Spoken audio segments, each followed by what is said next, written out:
سے صدائے کربلا کے زبان سے. اعوذ باللہ من الشیطان الرجیم. بسم اللہ الرحمن الرحیم. الحمد للہ رب العالمین بارئ الخلائق اجمعین الذی لم یلد ولم یولد ولم یکن له كفوا أحد. الصلاة والسلام على أشرف الأنبياء والمرسلين حبيبنا وحبيب إله العالمين الذي سمي في السماء أحمد وفي الأرضين بأبي القاسم محمد.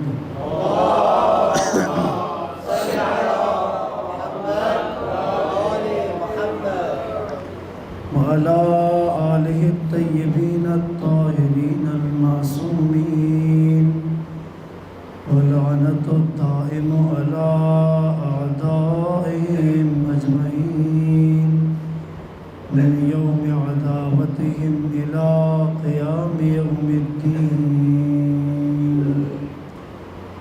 السلام عليك يا أبا عبد الله وعلى الأرواح التي حلت بفنائك.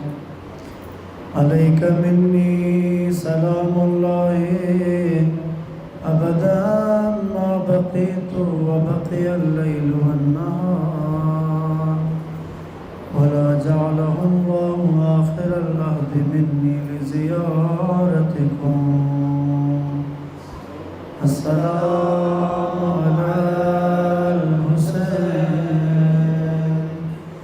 وعلى علي بن الحسين وعلى أولاد الحسين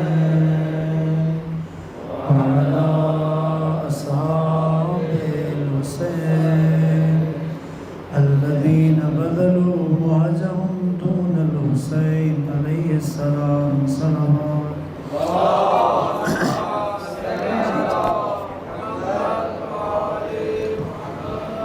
سب سے پہلے بارگاہ رب العزت میں دست دعا ہے کہ خدا ہماری اس عبادت کو اپنی بارگاہ میں قبول فرمائے، ہمیں سزاداری کا بہترین اجر عنایت فرمائے، سید الشہداء کے عزاداروں میں شمار فرمائے. بانیان مجلس کا اہتمام کرنا، آپ سب کا تشریف لانا اور ہماری حاضری دینا خدا اپنی بارگاہ میں قبول فرمائے.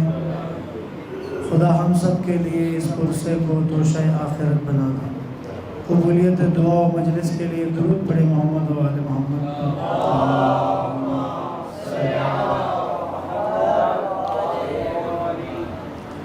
اگر ابھی شروع میں ہی اگر تھوڑا سا آگے ہو کے بیٹھ جائیں گے، بعد میں آنے والے مومنین کو آسانی ہوتا ہے کہ پھر درود پڑھیں اور تھوڑا سا آگے ہو جائیں.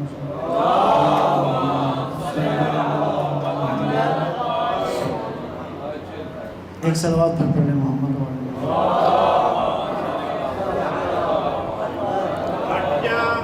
رستے سے میرے نام کا پروانا ہے، ہٹ جا رستے سے میرے نام کا پروانا ہے. راستہ چھوڑ مجھے گھر کو بلا جانا ہے. اپنی جنت کو ابھی اور بھی سجا لے رضوان، اس سے اچھا تو میرے گھر کا ادا کھانا ہے. حبیب خدا قطب الانبیاء رحمت للعالمین بلند تر صلوات. اللہم صلی علی ایک صلوات پھر پڑھنا محمد و آل محمد.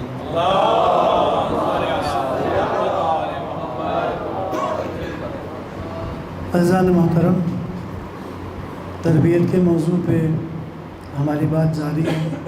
آج اس سلسلے کی 8ویں مجلس، کل شب عاشور کے ساتھ آخری مجلس انشاءاللہ کل ہوگی، محرم شب عاشور میں ہم آخری مجلس کے عنوان سے کل بات کریں گے۔ بہت سارے پہلوؤں پر بہت ساری باتیں آپ لوگوں سے ہو چکی ہیں۔ آج چند ایک گزارشات جو آج کی اس مجلس میں آپ کی خدمت میں عرض کروں گا۔ جیسا کہ عرض کیا تھا کہ زیادہ تر عملی نکات کی طرف آپ کی توجہ مبذول کرا رہے ہیں کہ اولاً کون کون سے اقدامات ہیں کہ جو ہم تربیت کے موضوع پر اپنے گھروں میں اپنے آس پاس انجام دیں، ماحول کو کس انداز سے بنائیں تاکہ اسی انداز سے بچوں کی تربیت ہو۔ گھر کا ماحول اثر کرتا ہے بچے پر، بچہ جو دیکھتا ہے اسی حساب سے اس کو آگے بڑھاتا ہے۔ جیسے ماں باپ کی نظر میں جس چیز کی اہمیت ہو، بچہ بھی اسی چیز کو اہمیت دیتا ہے۔ اگر ایمان کی لذت بچہ اگر دیکھے کہ ماں باپ کے نزدیک ایمان کی لذت کی مٹھاس باقی لذتوں سے زیادہ ہے، جیسے اگر کوئی بھوکا ہے تو اس کے لیے کھانے کی لذت زیادہ ہوتی ہے، کوئی پیاسا ہے تو پیاس کی شدت پانی کی لذت کو بڑھا دیتی ہے۔ اسی طرح ایمان کی بھی لذت ہے، حیات کی بھی لذت ہے، اور جو ایمان کی لذت کو چکھ چکا ہو، جس نے ایمان کی مٹھاس کو محسوس کی ہو، اس کے لیے پھر باقی لذتیں حقیر ہو جاتی ہیں۔ وہ باقی لذتوں کو ایمان کی لذت پہ قربان کرتا ہے آسانی کے ساتھ۔ مشہور و معروف ہے کہ جب مولا حسن امام حسین علیہ السلام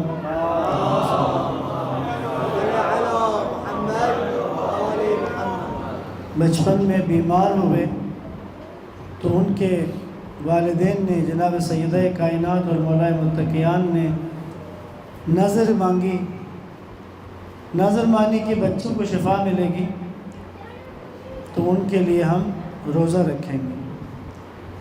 ضمناً ایک بات عرض کر دوں، یہ نظر اپنے بچوں کی شفا کے لیے، صحت یابی کے لیے روزے کی نظر اور پھر اس کو پورا کرنا، خود یہ بھی ایک سنت ہے، یہ بھی ایک سیرت ہے، یہ بھی ہمارے لیے ایک اسوہ ہے کہ ہمارے گھروں میں ہمارے بچے دیکھیں کہ ہم نظر کا روزہ رکھتے ہیں، نظر مانی ہے پوری ہوتی ہے تو اس کا روزہ ہم رکھ رہے ہیں، اور یہ بھی ایک تربیتی پہلو ہے اس میں۔ اب روزہ رکھا اور جو پیس کے اس کی 2 روٹیاں بنی ہیں، اب جناب سیدہ اور مولا امیر المومنین آمنے سامنے بیٹھے ہیں، افطاری کا وقت ہے، دن بھر کا روزہ ہے۔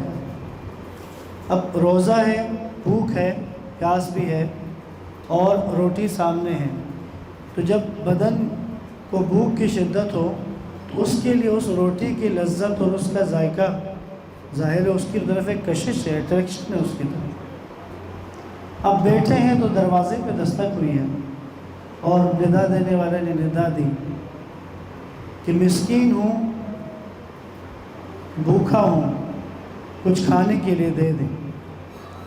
اب یہاں پہ 2 روٹیاں ہیں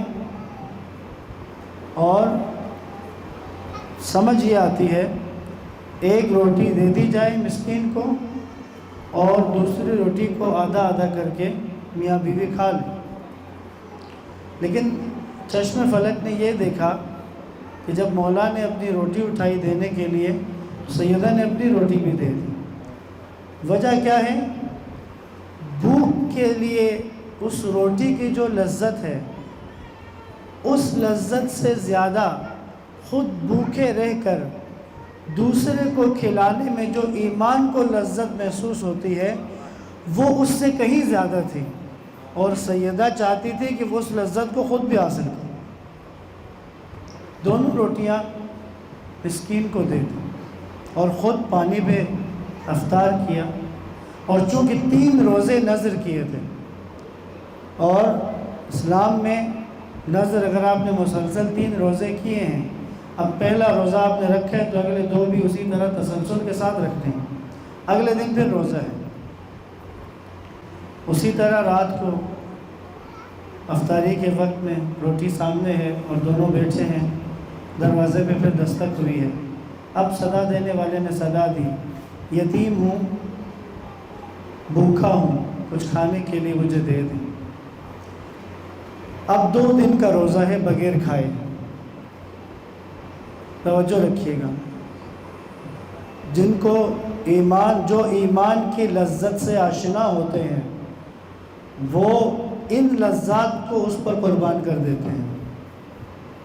دونوں روٹیاں اٹھی ہیں اور دونوں روٹیاں دوبارہ گئی ہیں یتیم کے پاس، اور خود ایمان کی لذت سے سرشار ہو کر تیسرے روزے کی تیاری کی۔ اب تیسرے دن روزے کا حال کیا ہے؟ خود چکی پیس کے سیدہ یہ روٹی بناتی تھی۔ تیسرے دن کا حال یہ ہے کہ اب اکیلی چکی بھی پیس نہیں پا رہی۔ مولا متقیان نے ساتھ دیا، ساتھ دے کے چکی پیسی، پھر 2 روٹی بنی ہے، پھر اسی طرح دسترخوان پر بیٹھے ہیں اور آمنے سامنے بیٹھے ہیں۔ دروازے پہ دستک ہوتی ہے، ندا دینے والا ندا دیتا ہے، اسیر ہوں، بھوکا ہوں، کچھ کھانے کے لیے دے دیں۔ تیسرے دن بھی جب دونوں روٹیاں گئیں تو پروردگار نے عرش پر جبریل سے کہا، جبریل لوح محفوظ پر جو قرآن کی آیتیں نازل ہو چکی ہیں جاؤ اور محمد مصطفیٰ کو یہ آیتیں سناؤ۔ جبریل تشریف لے آئے، آگر اللہ کے نبی کو کہا خدا نے وحی بھیجی ہے۔ کیا وحی بھیجی ہے؟ کہا وَيُطْعِمُونَ الطَّعَامَ عَلَى حُبِّهِ مِسْكِينًا وَيَتِيمًا وَأَسِيرًا إِنَّمَا نُطْعِمُكُمْ لِوَجْهِ اللَّهِ لَا نُرِيدُ مِنْكُمْ جَزَاءً وَلَا شُكُورًا۔ اے میرے حبیب، یہ خدا کی وحی ہے۔ کیا؟ وَيُطْعِمُونَ الطَّعَامَ، وہ کھانا کھلاتے ہیں، عَلَى حُبِّهِ، اللہ کی محبت میں، اس کی محبت کے ذائقے کو محسوس کرتے ہوئے، ایمان کی لذت کو چکھتے ہوئے، ایمان کی مٹھاس کو محسوس کرتے ہوئے کھلاتے ہیں۔ کسے؟ مسکینم و یتیمم و اسیرا۔ جس ترتیب سے دروازے زہرا پر آئے تھے نا، اسی ترتیب سے خدا نے بھی ترتیب کا لحاظ رکھ کے کہا، مسکین کو، یتیم کو، اسیر کو۔ اچھا، صرف کھلاتے نہیں ہیں، ساتھ میں ان کا قول کیا ہے کھلانے کے بعد؟ انما نطعمکم لوجہ اللہ۔ اور جب روٹی دے دیتے ہیں تو اس سے کہتے ہیں ہم یہ تمہیں اس لیے دے رہے ہیں، ہم تمہارے لیے نہیں، ہم خدا کے لیے تمہیں دے رہے ہیں۔ لا نرید منکم جزاء ولا شکورا، نہ ہمیں تم سے کسی شکریہ کی طلب ہے، نہ ہم تم سے کوئی جزا چاہتے ہیں۔ اب اس گھر کے بچوں نے 3 دن اپنے والدین کے اس عمل کو دیکھا ہے۔ انہوں نے دیکھا کہ والدین نے روزہ رکھا ہے اور خود بھوکے ہیں، لیکن جب دروازے پر کوئی آیا ہے تو اسے دے دیا، اور دینے کے بعد بچوں نے یہ منظر بھی دیکھا کہ ہمارے والدین کا ادعا کیا ہے؟ لا نرید منکم جزاء ولا شکورا، کہ جس کو ہم نے دیا ہے اس سے ہم کوئی شکریہ نہیں چاہتے۔ ہم نہیں چاہتے کہ وہ ہمیں شکریہ کہے، وہ ہمارا مشکور ہو۔ ہم نہیں چاہتے ہیں کہ وہ ہمیں کوئی جزا دے، کوئی بدلہ دے۔ انفاق بہت سے لوگ کرتے ہیں، راہ خدا میں خرچ بہت سے لوگ کرتے ہیں، لیکن بعض اوقات اپنے بچوں کی موجودگی میں اس طرح کے تبصرے ہوتے رہتے ہیں آپس میں، فلاں کو ہم نے اتنا دیا تھا، اس نے بعد میں مڑ کے بھی نہیں دیکھا، کبھی شکریہ ادا نہیں کیا۔ نہ، یہاں لا نرید منکم جزاء ولا شکورا۔ امام رضا علیہ السلام کے پاس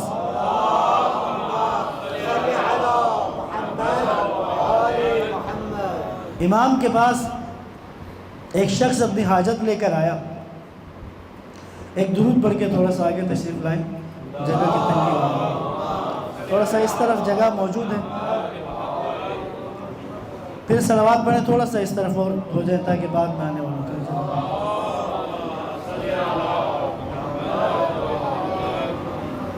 نعرہ تکبیر اللہ اکبر، نعرہ رسالت یا رسول اللہ، نعرہ حیدری یا علی، حسینیت زندہ باد، یزیدیت مردہ باد، آواز بلند تر صلوات، اللہم صلی علی محمد و آل محمد۔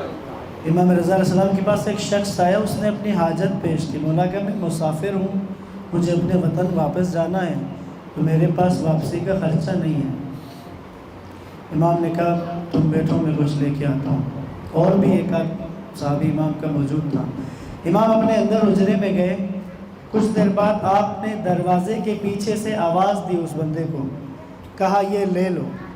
صرف ہاتھ باہر نکالا تھا، خود امام باہر نہیں آئے، تو وہ شخص امام کے ہاتھ سے لیے تو وہ اچھی خاصی رقم تھی، لے کے وہ شخص چلا گیا۔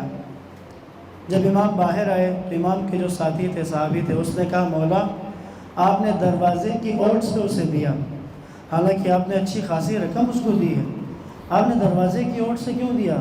امام نے کہا میں اس کے چہرے پر آنے والے شکریہ کے تاثرات نہیں دیکھنا چاہتا تھا، یعنی وہ جو میرا ممنون بنے گا، وہ میرا احسان مند بن کے میرے سامنے جو اس کے چہرے پہ کچھ تاثرات آتے میں وہ نہیں دیکھنا چاہتا تھا۔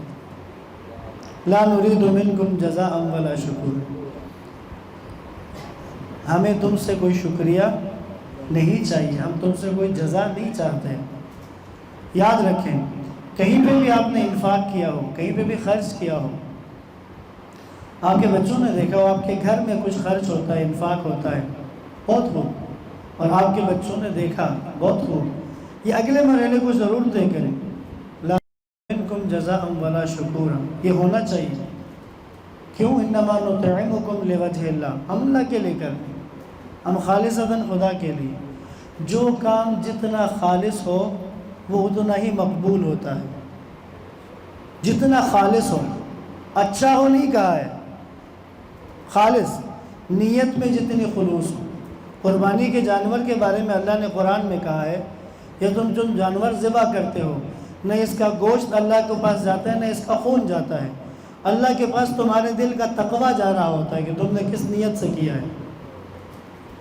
خالص ہو انسان تو قبول ہو جاتا ہے، تھوڑا سا ہو، حقیر سا ہو، تب بھی قبول ہوتا ہے، اور اگر خالص نہ ہو تو دنیا کی سب سے قیمتی ترین چیز بھی دے دیں تو وہ قبول نہیں ہوتا۔ ایک شخص تھا جو ہر سال اس کے دروازے سے جلوس عاشور گزرتا تھا، اور وہ عزاداروں کو شربت پلایا کرتا تھا۔ تسلسل سے بہت سالوں سے اس کا یہ عمل جاری تھا، تو اب عزاداروں کو بھی پتہ تھا کہ یہاں سے شربت ملتا ہے، اور اس کے شربت کا ذائقہ بھی مناسب ہوتا تھا، تو ہر کوئی شربت پی کر آگے گزرتا تھا۔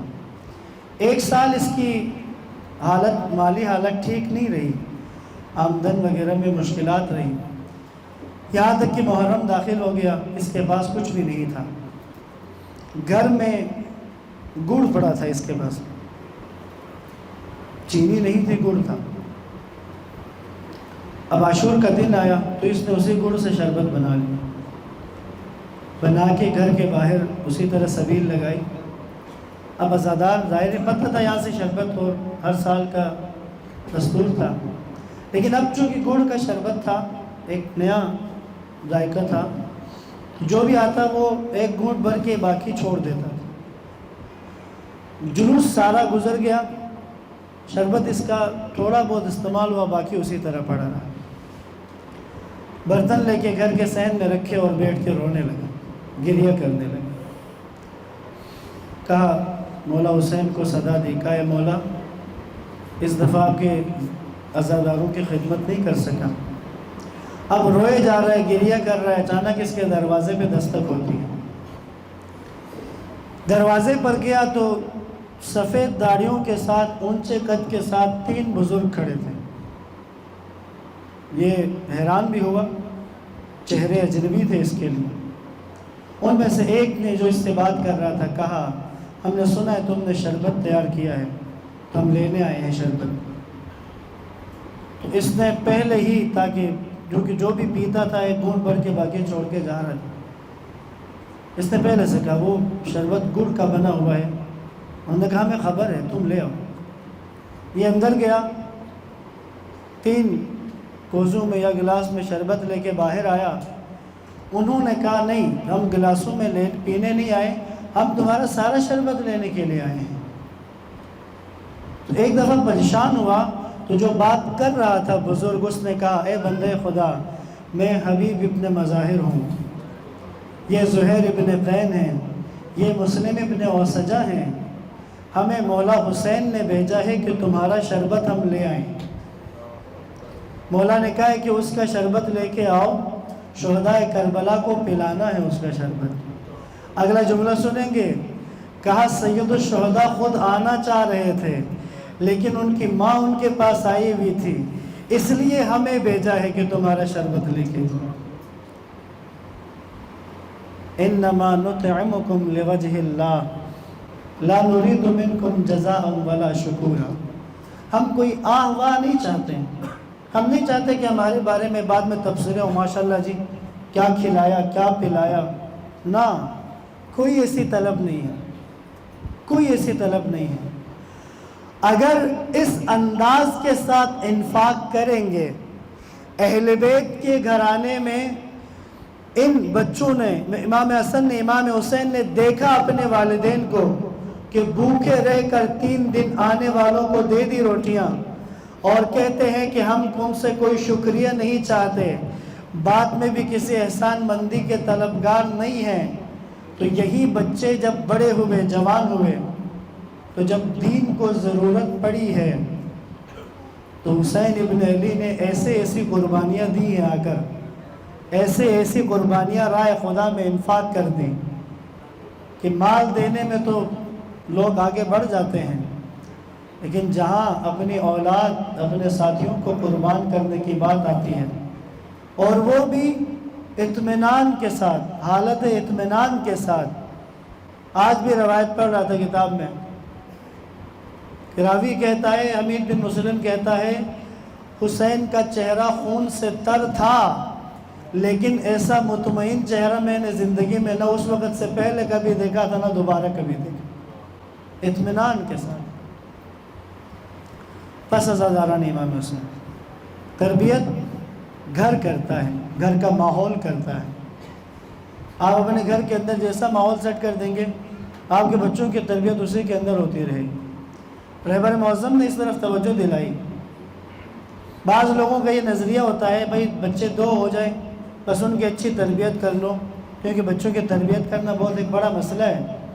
تو رہبر معظم کہتے ہیں نا، آپ نے صرف پہلے بچے کی تربیت کرنی ہے.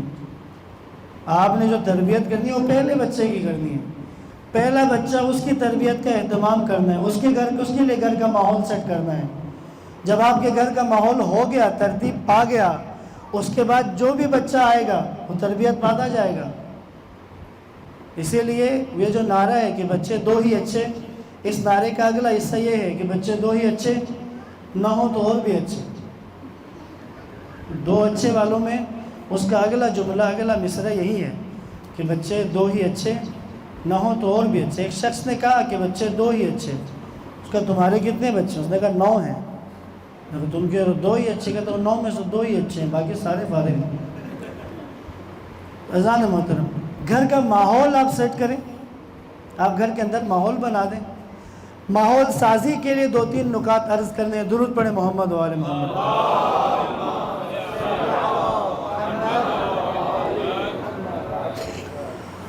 نماز، گھر کے ماحول کی وجہ سے بچے نماز کے عادی ہوتے ہیں. نماز، جو گھر کا ماحول ہے اس کے ساتھ نماز کے عادی ہوتے ہیں. 3 سال کی حضرت سکینہ، 3 سال مدینے میں جب 3 سال کی تھی، نماز شب میں امام حسین کے ساتھ مصلی بٹھا کے بیٹھ جایا کرتی تھی 3 سال کی عمر میں. اور مصلی بچھانا بابا کے لیے، 3 3.5 سال کی بچی اپنے بابا کے لیے مصلی بچھانا، کیونکہ نوافل کی ادائیگی گھر میں کرنا مستحب ہے. سید الشہداء نوافل پڑھتے تھے گھر میں.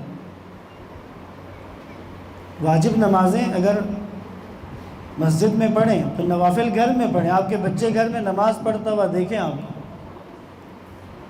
ماحول بنانا گھر کا، اس کے لیے 2-3 عملی نکات ہیں۔ ایک تو یہ کہ جب نماز کا وقت داخل ہو جائے، اذان کی آواز، نماز کا وقت داخل ہو گیا ہے، گھر کا ماحول تبدیل ہو جانا چاہیے۔ ایک دفعہ سارے گھر کا ماحول بدل رہا ہے، بچے دیکھ رہے ہیں کہ جو ہی نماز کا وقت ہوتا ہے کچن سے امی کچن کا کام روک دیتی ہیں اور سب مصلوں پر ہوتے ہیں۔ گھر میں جو بھی ہیں، جس کو بھی شرعی عذر نہیں ہے، وہ سب مصلے پہ ہیں، نماز پڑھ رہے ہیں۔ ایک سپیکر لے لیں کہ جو آپ کے گھر کے اندر آواز اس کے گھر کے اندر تک ہو، آپ کے گھر میں اس کی آواز پوری پہنچے۔ نماز کا وقت شروع ہونے سے 10 منٹ پہلے اس پہ تلاوت لگا دیں۔ 1-2 دفعہ آپ کریں، باقی اس کے بعد بچے سنبھال لیتے ہیں، ان کے لیے ایک اچھی ایکٹیویٹی ہوتی ہے یہ۔ نماز سے کچھ دیر پہلے آپ نے تلاوت لگا دی۔ تلاوت لگنے کا مطلب یہ ہوتا ہے کہ 10 منٹ بعد نماز کا وقت ہوا چاہتا ہے۔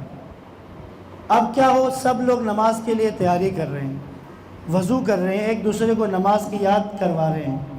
امام حسین علیہ السلام نے دعا دی ہے نماز یاد کروانے والے کو۔ ابو ثمامہ نے کہا نا، ظہر عاشور جنگ ہو رہی ہے، ابو ثمامہ بار بار آسمان کی طرف دیکھ رہا ہے۔ سید الشہداء نے کہا ابو ثمامہ کیا ہوا؟ کہا مولا دیکھ رہا ہوں کہ نماز کا وقت ہونے والا ہے۔ کہتے ہیں کچھ فاصلے کے بعد امام نے کہا ہاں اب نماز کا وقت ہو گیا ہے۔ ابو ثمامہ کہتے ہیں مولا خواہش ہے کہ زندگی کی آخری نماز آپ کے ابتدا میں پڑھ لیں۔ امام حسین علیہ السلام نے کہا اے ابو ثمامہ، تم نے ہمیں نماز کی یاد دلائی، تم نے ہمیں نماز کے بارے میں ہم سے کہا، بات کی، خدا تمہارا شمار نماز گزاروں میں فرمائے۔ ایک دوسرے کو یاد دہانی کروانا۔ اگر گھر کے اندر بچے دیکھ رہے ہیں، ماحول کیا ہوتا تھا؟ امام حسین کاظم علیہ السلام کے بارے میں یہ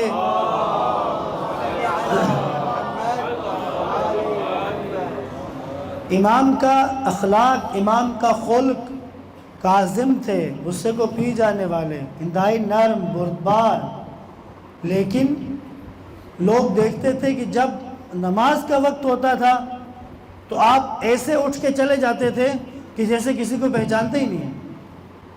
جو ہی نماز کا وقت داخل ہوا چلے گئے۔ رسول اللہ کے بارے میں اسی طرح ملتا ہے، جب آپ نماز کی طرف جا رہے ہوتے کوئی آپ کو روکے، آپ سے بات کرنا چاہے، نہیں، سیدھا نماز کی طرف۔ پھر بچے نمازی بنیں گے، پھر بچے نماز شوق سے پڑھیں گے، پھر بچے نماز عشق پڑھیں گے۔ اب سمجھ آ رہی ہے؟ اب 9 سال اور 11 سال کا بچہ موت سامنے دیکھ کر، ہمارا 9 سال اور 11 سال کا بچہ اسے کنفرم ہو جائے کہ اب مجھے موت آنے والی ہے، یہ مجھے گولی مارنے والا ہے، یہ مجھے قتل کرنے والا ہے، اسے پتہ چل جائے تو اس کی حالت کیا ہوگی؟ خود اپنے آپ سے پوچھ لیں آپ۔ میں آپ کو عرض کر دوں اس کی حالت کیا ہوگی؟ گھبرائے گا، روئے گا، چلائے گا، ڈرے گا۔ لیکن مسلم ابن عقیل کے دونوں بچے 9 سال 11 سال عمر ہے، قاتل نے تلوار کھینچ لی ہے اور کہا اب میں تمہیں شہید کرنے والا ہوں، سر جدا کرنے والا ہوں۔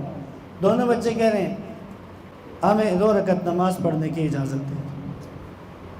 اچھا، یہ نماز اس جگہ جا کر جن کو نماز کی یاد آتی ہے، ان کے گھروں کے اندر نماز کا ماحول ہے۔ ایسا نہیں ہوتا کہ نماز کا وقت داخل ہو جائے، اذان ہو رہی ہو، نماز کا وقت شروع ہو گیا ہے اور ماں کچن میں کام کر رہی ہے، نماز کا وقت ہو گیا ہے اور دوسرے کاموں میں مصروف ہیں۔ نہیں، آپ چاہتے ہیں آپ کے بچے نمازی بنیں تو گھر کا ماحول بنائیں، پھر بچے نمازی بنیں گے، پھر بچوں کو نماز کا شوق ہوگا، عشق ہوگی۔ قرآن مجید کی آیت ہے، تو آگے محسن کرائیتی نے اس پہ بہت خوبصورت نقطہ لگایا اس کی تفسیر میں۔ قرآن اللہ ارشاد فرماتا ہے بسم اللہ الرحمن الرحیم خذوا زینتکم عند کل مسجد، خذوا زینتکم، اپنی زینت کو اپنے ساتھ رکھو، عند کل مسجد، ہر سجدے کی جگہ پر یا ہر سجدے کے وقت۔ جب بھی سجدہ کرنے کا وقت آئے، مسجد سجدہ کرنے کی جگہ کو کہتے ہیں یا سجدہ کرنے کے وقت کو کہتے ہیں؟ عربی میں مسجد کا مطلب سجدہ کرنے کی جگہ جس کو ہم مسجد کہتے ہیں، اور سجدہ کرنے کے ٹائم کو بھی مسجد کہتے ہیں۔ خذوا زینتکم، اپنی زینت کو اپنے ساتھ رکھو، زینت تمہارے ساتھ ہو، سجاوٹ بناؤ سنگار، اپنے آپ کو مزین کرنا، اپنے آپ کو آمادہ کرنا، صاف ستھرا لباس پہننا، بال سنوارنا، خوشبو لگانا، یہ زینت ہے۔ اچھا، نماز کے لیے خود کو مزین کرو، یہ تو اس کا سادہ سادہ ترجمہ جو لفظ سے سمجھ میں آتا ہے۔ تفسیر میں کیا بات ہے؟ اس جگہ کہا کہ زینت ساتھ رکھو، اپنی خوبصورتی کو اپنے ساتھ رکھو سجدے کے وقت مسجد میں۔ آیت اللہ محسن کرائتی کہتے ہیں قرآن مجید میں زینت کس چیز کو کہا گیا ہے؟ بسم اللہ الرحمن الرحیم، المال والبنون زینت الحیات الدنیا، مال اور بیٹے دنیا کی زندگی کی زینت ہیں، دنیا کی زندگی کی خوبصورتی ہیں۔ اور یہاں اللہ کہہ رہا ہے کہ جب بھی نماز کے لیے جاؤ تو اپنی خوبصورتی کو اپنے ساتھ رکھو، یعنی جب بھی آپ نماز پڑھنے جائیں تو بیٹے کو ساتھ لے کر جائیں، اولاد کو ساتھ رکھیں نماز میں۔ ایسا نہیں اولاد کو خود سے نماز کے ٹائم پہ نہیں، ابھی میں نماز پہ جا رہا ہوں، اللہ کہہ رہا ہے ساتھ لے کے آؤ۔ اب مسجدوں میں ایک تو مسجد نبوی تھی رسول اللہ کی، کہ جہاں بچے آ کر اللہ کے نبی کے نواسے آ کر امام جماعت کی جو خاتم المرسلین ہے اس کی پشت پہ چڑھ جائیں، اس کی پشت پہ چڑھ کر کھیلیں۔ اس وقت نماز میں کوئی مسئلہ نہیں ہوتا تھا۔ آج اگر چھوٹے بچوں کو مسجد میں لے کے جائیں تو مسجد کی کمیٹی کو بھی اعتراض شروع ہو جاتا ہے۔ جس نے نماز سکھائی ہے انسانیت کو، اس کے ہاں تو بچے مسجد میں جاتے ہیں، کھیلتے کودتے ہیں، اور وہی بچے نمازی بنتے ہیں، ان کے دل میں نماز کا عشق و شوق آتا ہے۔ لہٰذا جو بھی مسجد کمیٹی ہے، جو بھی مسجد کمیٹی بنتے ہیں، یا آپ میں سے اگر کوئی ممبر ہیں تو ترکی سے سبق لے لیں۔ ترکی والوں کو اندازہ ہو گیا، اب وہ ٹھیک ہو رہے ہیں آہستہ آہستہ، بعض معاملات اپنے سدھار رہے ہیں۔ ان کے ایک مسجد کے باہر بورڈ لگا ہوا تھا کہ اس مسجد میں بچوں کے داخلے کی اجازت ہے، جن نمازیوں کو بچوں کی وجہ سے ان کی نماز میں مشکل ہوتی ہے ان سے گزارش ہے کہ وہ اپنی نماز اپنے گھر میں پڑھا کریں۔ کیا بچے تو آئیں گے مسجد میں، کیونکہ بچوں کو مسجد سے روکیں گے تو اگلے نسل کے نمازی نہیں ملیں گے آپ کو۔ پھر کیا ہوگا؟ پھر مسجدوں میں چند بوڑھے ہی نظر آئیں گے آپ کو نماز پڑھتے ہوئے۔ خذوا زینتکم عند کل مسجد، اپنی زینت اپنی خوبصورتی کو ساتھ رکھو مسجد میں۔ کیا ہے خوبصورتی؟ المال والبنون، مال اور اولاد، یعنی اپنے مال کو بھی ساتھ رکھو تاکہ انفاق کر سکو اللہ کی راہ میں، اور اپنے بیٹوں کو ساتھ رکھو جب بھی سجدے کا وقت آئے یا جب بھی سجدے کی جگہ پر جاؤ۔ درود پڑھے محمد و آل محمد۔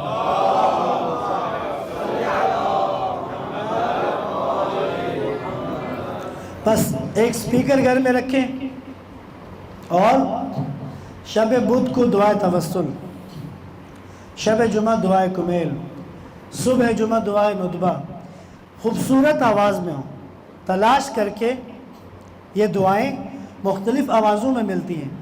کوشش کریں کہ جو سب سے خوبصورت آواز میں پڑھی گئی ہے وہ دعا اس سپیکر پہ چلائیں۔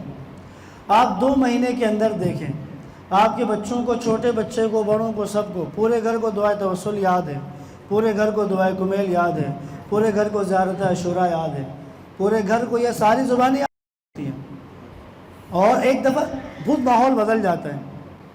خود آپ اپنے آپ کو اندر بھی دیکھیں گے، ایک دفعہ جب آواز اٹھتی ہے گھر میں تو اس آواز کے ساتھ بعض اوقات بے ساختہ آنکھوں سے آنسو نکل آتے ہیں۔ بچے دیکھیں اپنے گھروں میں والدین کو گریہ کرتے ہوئے دیکھیں، آپس کے جھگڑوں کی وجہ سے نہیں، دعاؤں میں، اسی طرح مصائب میں وہ جب روتا ہوا دیکھتے ہیں تو بچے اسی طرح سے سیکھتے ہیں، اسی طرح پلیں گے، اسی طرح بڑے ہوں گے۔ والدین کا عمل بچوں کو لے کر جاتا ہے، اسی طرف لے کر جاتا ہے۔ ہر امام میں ایک مشترکہ صفت ہے، سب میں، ظاہر ہے ہر امام کے اپنے دور کے حساب سے بعض صفات اماموں کے ظاہر ہوئی اپنے اپنے دور کے تقاضوں کے حساب سے، لیکن کچھ صفات مشترک ہیں جو جتنے بھی ادوار گزرے ہیں، لیکن یہ صفت ہر امام میں ہر دور میں تھی۔ کیا؟ رات کو اپنے پشت پر روٹی کے بورے لے کر خود اٹھا کر جانا اور گھروں میں روٹیاں تقسیم کرنا۔ جب امام حسین علیہ السلام کی تدفین کا وقت آیا، بنو اسد تدفین کے لیے آئے تھے، امام سجاد علیہ السلام اعجاز امامت کے ساتھ پہنچے تو تدفین کرتے ہوئے بنو اسد نے امام سجاد سے پوچھا، مولا امام حسین کے بدن پہ تیر کے زخم ہیں، تلوار کے ہیں، نیزے کے ہیں، پتھر کے ہیں، لیکن کچھ زخم آپ کی پشت پر ایسے ہیں جو ان میں سے کسی چیز کے نہیں ہیں، نیلے داغ ہیں، یہ کیا ہیں؟ امام سجاد علیہ السلام نے کہا، میرا بابا راتوں کو اپنے پشت پر روٹیوں کا بوجھ اٹھا کر غربا کے گھروں میں جا کر روٹیاں پہنچایا کرتے تھے، کہ یہ ان بوریوں کے داغ ہیں۔ اور ہر امام کی زندگی میں یہ دیکھا گیا۔ امام حسین علیہ السلام جب یہ انجام دے رہے تھے تو امام سجاد علیہ السلام چھوٹے تھے اور دیکھ رہے تھے اپنے بابا کو۔ پھر امام سجاد علیہ السلام نے بھی یہی عمل کیا ہے، امام باقر علیہ السلام نے بھی یہی عمل کیا ہے، امام جعفر صادق علیہ السلام نے بھی یہی عمل کیا ہے۔ درود پڑھیں محمد و آل محمد۔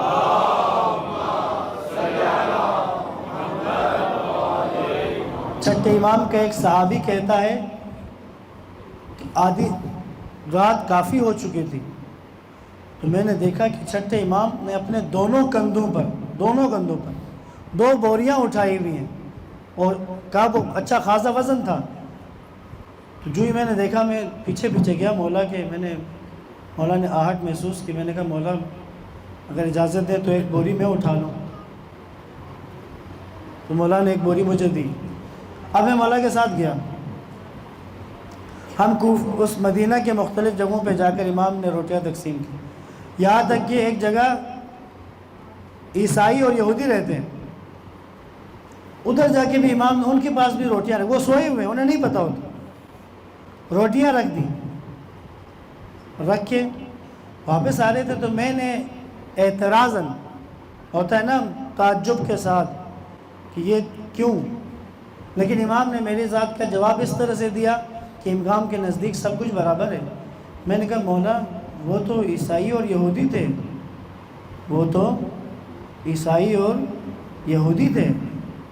کہتے امام نے کہا ہاں اسی لیے میں نے نمک نہیں رکھا ہے ان کے لیے، کیونکہ وہ روٹی کے ساتھ نمک کھانا پسند نہیں کرتے۔ یعنی میں پوچھ کسی اور انداز میں رہا تھا، امام نے جواب کسی اور انداز میں دیا۔ محمد و آل محمد صلوات۔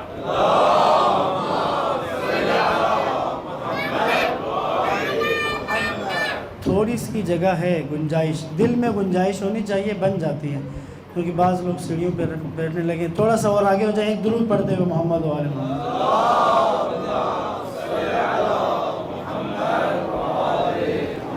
بس عزیزان محترم، بچے دیکھیں گے، گھر کو دیکھیں گے، گھر کے ماحول کو دیکھیں گے، پھر اس میں سے سیکھیں گے۔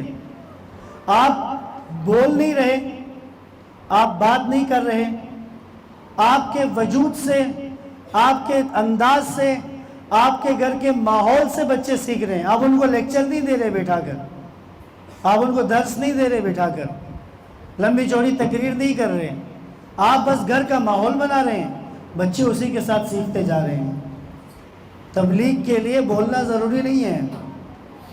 چھٹے امام کا ایک صحابی تھا، امام نے اس سے کہا فلاں علاقے میں جاؤ ہماری طرف سے، امام نے کہا جاؤ میری طرف سے فلاں علاقے میں اور وہاں جا کر تبلیغ کرو۔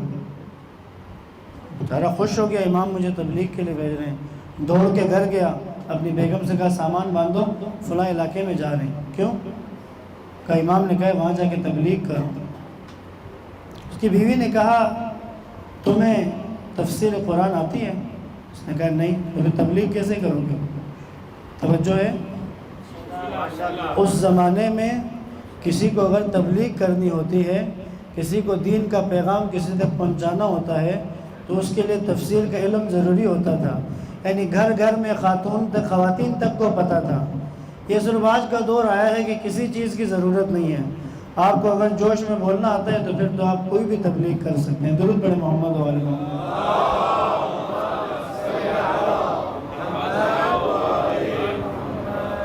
بیوی نے کہا تمہیں تفسیر آتی نہیں ہے, تم دکاندار ہو, تم کاروباری ہو, تم کیا تبلیغ کرو؟ اس نے کہا یہ تو پوچھا نہیں مولا سے. کہا جاؤ مولا سے پوچھو میں کیا تبلیغ کروں, کیونکہ میں قرآن کی تفسیر تو جانتا نہیں ہوں. واپس آیا, پوری توجہ رکھیے گا. واپس آیا, امام نے پوچھا, اس نے آ کر امام سے کہا مولا آپ نے مجھے تبلیغ کے لیے بھیجا, میرے لیے سعادت ہے, لیکن مولا مجھے تفسیر نہیں آتی تو میں وہاں جا کے کیا تبلیغ کروں؟ مولا نے کہا تم سے کس نے کہا تم وہاں جا کر مسجد میں بیٹھ کے درس دو گے؟ تو کیا کروں مولا؟ کہا تم کپڑے کا کام کرتے ہو, کاروبار کرتا تھا, کپڑے کا کام کرتا تھا مدینہ میں. امام نے کہا اس علاقے میں جاؤ, وہاں کی مارکیٹ میں دکان لو اور اپنے کپڑے کا کاروبار شروع کرو. لوگوں کے ساتھ بہت اچھے اخلاق کے ساتھ پیش آؤ, حساب کتاب برابر کرو, کسی پر زیادتی مت کرو, ناپ تول میں کمی مت کرو, مسکراہٹ کے ساتھ, اچھے چہرے کے ساتھ, جھوٹ مت بولو, تمہاری ایمانداری مشہور ہو جائے. اس پورے مارکیٹ میں لوگ جب بھی پوچھیں کہ ان میں سچا دکاندار کون سا ہے تو تمہارا نام لیا جائے.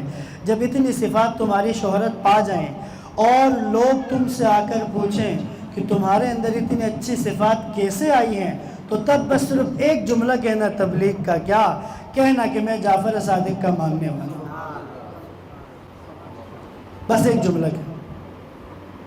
عزیزان محترم, اگر والدین اپنے آپ کو حسن خلق کے ساتھ, نیک عادات کے ساتھ, عبادت کی پابندی کے ساتھ, تلاوت کی پابندی کے ساتھ, کھلے ہوئے چہرے کے ساتھ, بچوں کے ساتھ اچھے سلوک کے ساتھ, بہترین اگر بچوں کے لیے ماں باپ بنیں گے اور وہ بچے یہ سوچیں اور کبھی پوچھیں بابا آپ اتنے اچھے کیوں ہیں, تو کتنا اچھا موقع ہے بچے کے دل میں رسول اللہ کی محبت ڈالنے کا. بابا آپ اچھے کیوں ہیں؟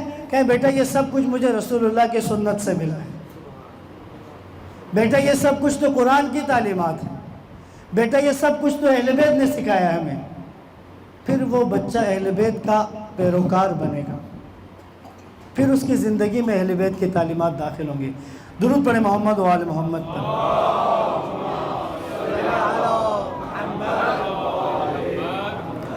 بس اذان محترم, ایک نقطہ اور, گھر کے اندر بچے کی رائے کو, بچے کی بات کو اہمیت دینا, یہ اسلام کے پہلے ہی واقعے میں اللہ کے نبی نے ہمیں سکھا دیا ہے.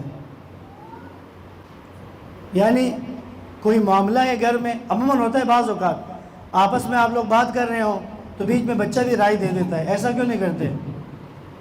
اس کی بھی رائے وہ دیکھتا ہے نا کہ بات ہو رہی ہے تو اسے بھی ایک بات سمجھ میں آتی ہے تو وہ اپنی رائے کا اظہار کر دیتا ہے. اب یہاں آپ کے اوپر ہے کہ آپ اس کو اپریشیٹ کرتے ہیں, آپ اس کی تشویق کرتے ہیں, آپ اس کی حوصلہ افزائی کرتے ہیں. کیا کرتے ہیں؟ اگر تو آپ حوصلہ افزائی کریں, تشویق کریں, بے شک اس کی بات کچی ہو, پختہ بات نہ ہو, نہ اس کا یہ جو عمل ہے اس کی تشویق کریں, اس کا مشورہ دینا, اس کا رائے دینا, اس کی رائے کو اہمیت دیں. اب اسلام کی پہلی دعوت ہے, رسول اللہ اپنے خاندان کو دعوت دے رہے ہیں, اسلام کی دعوت.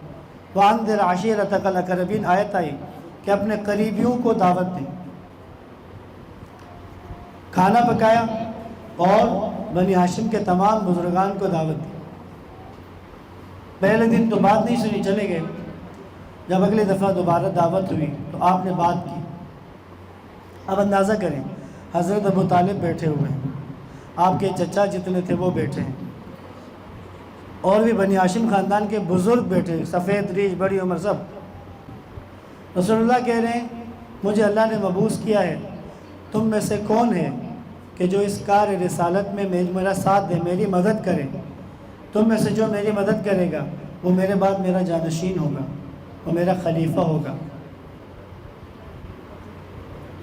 ان سب میں سے 10 سال کا ایک بچہ کھڑا ہوتا ہے. اتنے بڑے بوڑھوں میں ایک 10 سال کا بچہ کھڑا ہوتا ہے, کہتا ہے میں آپ کی بات کی تصدیق کرتا ہوں, میں آپ پر ایمان لاتا ہوں, میں آپ کی مدد کروں گا۔ اور محمد والے محمد صلوات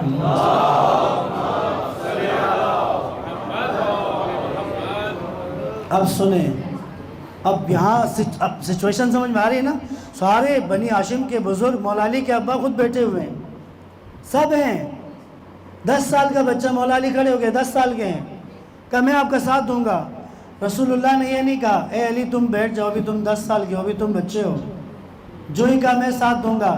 دیکھا کسی اور نے بات نہیں کی ہے تو رسول اللہ نے اسی 10 سال کے بچے کے لیے کہا بس تم سب یاد رکھو یہ علی میرا جانشین ہے، یہ میرا نائب ہے، میرے بعد تم اسی کی اطاعت کر۔ یہ اہمیت، یہ امپورٹنس، رائے کو اہمیت، تمہاری رائے کیا ہے؟ سب بیٹھے ہیں، حضرت عباس بیٹھے ہوئے ہیں، حبیب ابن مظاہر بیٹھے ہیں جنہیں فقیہ کہا جاتا ہے، کوفہ کے فقیہ یعنی مجتہد ہے کوفہ کے، حبیب ابن مظاہر بیٹھے ہوئے ہیں۔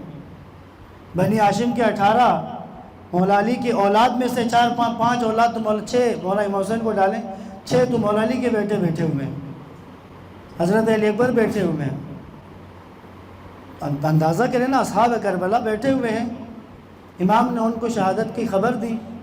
13 سال کا امام حضرت قاسم کھڑے ہوتے، 13 سال کا، ان سب بڑوں میں 13 سال کا بچہ کھڑا ہے، میرا نام ہے۔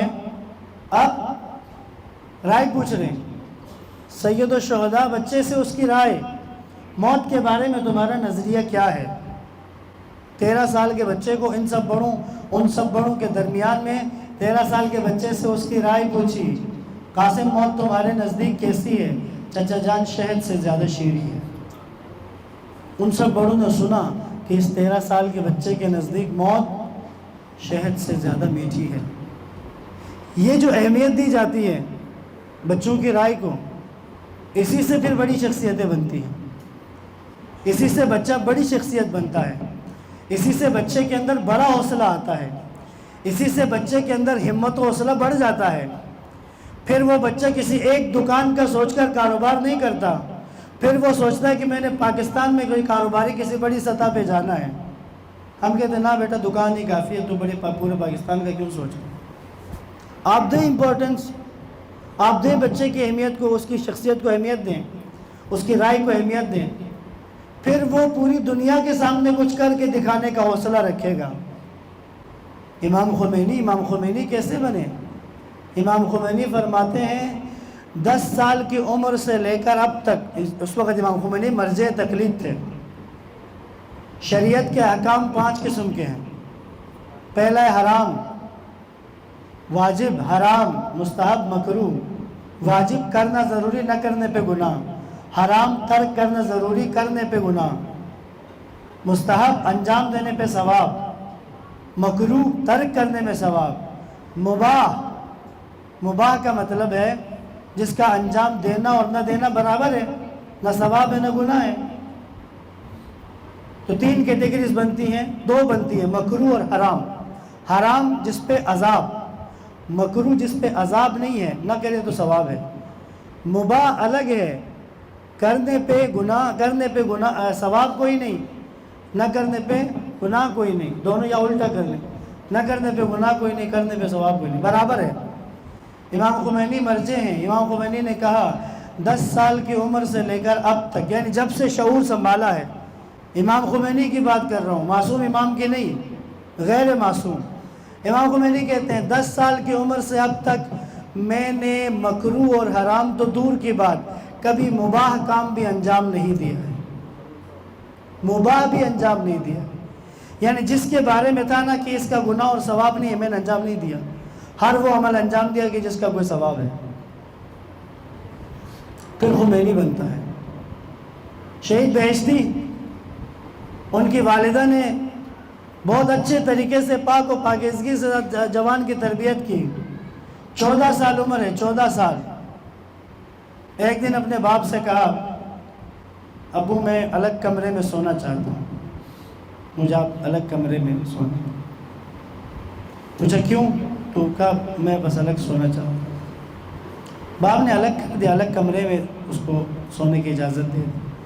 اب ظاہر باپ بھی سمجھدار تھا، آدھی رات کو جا کر کہا دیکھو بچہ کیا کر رہا ہے، جھانک کے دیکھا تو 14 سال کی عمر ہے شہید بہشتی کی، اور آدھی رات کو مصلی پر کھڑے ہو کر گریہ کر رہے ہیں اور اونچی آواز میں رو رہے ہیں۔ کیوں الگ کمرہ چاہے اس بچے نے؟ کیونکہ ماں باپ کے کمرے میں اونچی آواز میں رونے سے ان کی نیند خراب ہو رہی ہے راتوں کی عبادت کے لیے۔ بس عزیزان محترم، آج کی اس گفتگو کا خلاصہ، اگر آپ نے گھر کا ماحول تربیت والا بنا دیا تو آپ کے بچے پھر تربیت پائیں گے، وَإِلَّا اگر صرف نصیحت، صرف لیکچر، یا حتیٰ ہماری اس مجلس میں لے کے آگے بچوں کو میرے پاس لا کے بٹھا دیا کہ اس کو سمجھائیں، اس کو کوئی مطلب اس کے ذہن میں ڈال دیں، اس کی ایک سطح ہے، بہت کم اثر کرے گا۔ اگر آپ نے گھر کا ماحول تربیتی بنا دیا تو پھر بچے نکھریں گے، پھر بچوں کی صلاحیتیں نکھریں گی، پھر بچوں کی تربیت حقیقی معنی میں ہوگی۔ درود پڑھیں محمد و آل محمد۔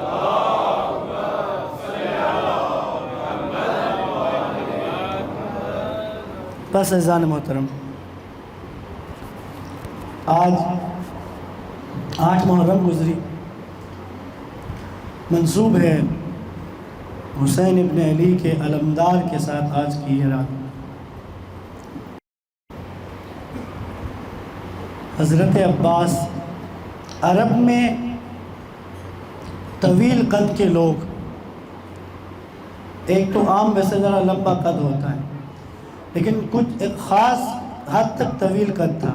اتنا طویل قد ہوتا تھا، چند ہوتے تھے پورے عرب میں، کہ جب وہ گھوڑے پر سوار ہوئے اور رکاب جو گھوڑے کی ہوتی اس سے اگر اپنے پاؤں نکال دیں تو وہ پاؤں سے زمین پر لکیر کھینچتی تھی، اتنا اونچا قد ہوتا تھا۔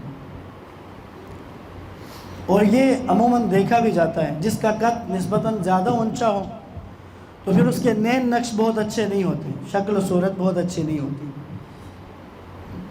حضرت عباس طویل القامت، اور پھر نین و نقش، چہرہ کیسا؟ عرب میں سے قریش قبیلے کے بارے میں بات ہوتی کہ قریش قبیلے کے جوان، ان کی شکل خوبصورت ہوتی ہے۔ پھر قریش میں سے کہا جاتا تھا کہ بنی ہاشم شکل میں، پورے قریش قبیلے میں سے خاندان بنی ہاشم شکل میں سب سے اچھے ہوتے ہیں، اور حضرت عباس کو بنی ہاشم کا چاند کہا جاتا تھا۔ مدینے میں جب کبھی حضرت علی اکبر اور حضرت عباس دونوں مل کر مدینے کی گلیوں میں باہر آتے تھے، دکان مارکیٹ سے، بازار سے گزرے، لوگ خریداری کر رہے ہیں، مصروفیت چل رہی ہے، اچانک کسی ایک کی صدا بلند ہوتی تھی، وہ دیکھو عباس اور علی اکبر آ رہے ہیں۔ کہتے تھے کہ لوگ بھی، دکاندار بھی، سب اپنا سب کچھ کام چھوڑ چھاڑ کے دونوں کو تکنا شروع کر دیتے تھے، اور سب کی زبان پہ ایک جملہ آتا تھا، جس نے اس دور میں محمد مصطفیٰ کی زیارت کرنی ہو تو علی اکبر کے چہرے کو دیکھے، اور اگر کسی نے علی مرتضیٰ کی زیارت کرنی ہو تو وہ عباس کے چہرے کو دیکھے۔ سب شہید ہو گئے، دونوں بھائی رہ گئے ہیں۔ حضرت عباس آئے، آ کر مولا حسین سے کہا بھائی اجازت دیں کہ اب میں بھی جاؤں۔